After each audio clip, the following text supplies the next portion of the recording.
A lot of questions have been asked of me lately by many different parties. My parents want to know why I almost refuse to leave the house anymore. My doctor wants to know what has been causing my insomnia.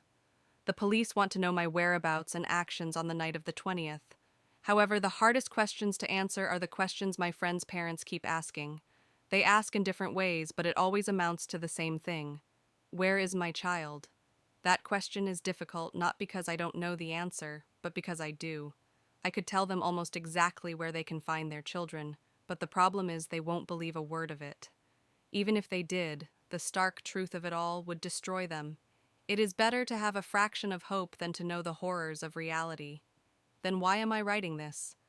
Perhaps it is my own guilt that forces the pen to the paper. The truth deserves to be told in some form. So I write this once, so that I never have to speak of it out loud. It started as a joke. It always does. There were 6 of us that night: me, Ryan, Elise, Mark, Jenna, and Thomas. We'd known each other since high school, and like most small-town kids with nothing to do, we'd grown comfortable with boredom. That comfort eventually turns into recklessness. Someone always suggests something stupid, and someone else always agrees. That night, it was Ryan who brought it up. "You ever hear about the service road past Miller's Quarry?" he asked, scrolling through his phone as we sat in Mark's basement. I had heard of it, everyone had. A dead road that didn't show up on maps anymore, supposedly blocked off years ago after a landslide. Supposedly.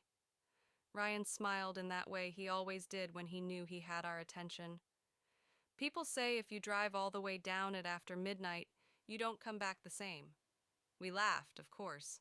That's what you're supposed to do when someone brings up a local legend. Laughing makes it harmless. By 11:30, we were piling into Mark's car. I remember the road being quieter than I expected. No crickets, no wind, just the sound of tires on old pavement, and our own voices slowly fading as the trees closed in. The air felt heavier, like the night itself was pressing down on us. At exactly midnight, Ryan pointed ahead. "There, that's it." The service road wasn't blocked. No gate, no sign, just a narrow strip of cracked asphalt disappearing into darkness. Mark hesitated. "Guys, this is dumb."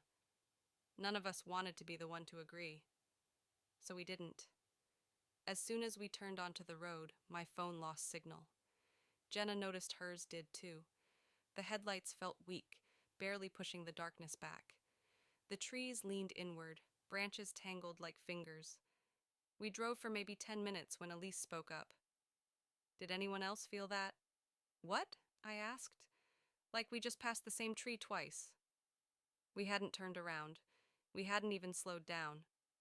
But when I looked back, the road behind us looked wrong, longer than it should have been. Stretched. Ryan laughed nervously. "You're just freaking yourself out." That's when we saw the first sign. Not a road sign. Something nailed to a tree. Wooden. Old. The letters were carved deep, uneven. "Stay in the car." No one spoke for a long time. Mark slowed down. "Is this part of it? Like someone messing with people?" I don't know why, but I felt certain it wasn't. A few minutes later, the car stalled. No warning, no sputter, just dead. Mark tried the ignition again and again. Nothing. That was when we heard it. Footsteps, slow, deliberate, crunching on gravel somewhere ahead of us, just beyond the reach of the headlights. "Someone's out there," Jenna whispered. Ryan leaned out the window. "Hello?" I didn't realize I was shaking until Elise grabbed my arm. A shape moved between the trees. Tall. Too tall. Its limbs bent at wrong angles, like it was still learning how to walk upright. It didn't rush us. It didn't need to. Thomas panicked. He opened the door. I remember screaming his name. I remember the sound he made when something grabbed him from the dark. I remember the door slamming shut after he was gone. The thing didn't chase him. It just dragged him away. That's when the radio turned on by itself. Static at first, then voices. Familiar voices. My mother's voice, crying, calling my name, Jenna's dad shouting, Ryan's little sister laughing. The voices begged us to get out of the car, said they were scared, said they needed help. Elise sobbed. Mark covered his ears. Ryan reached for the door handle. I don't know where the strength came from, but I grabbed him and held on.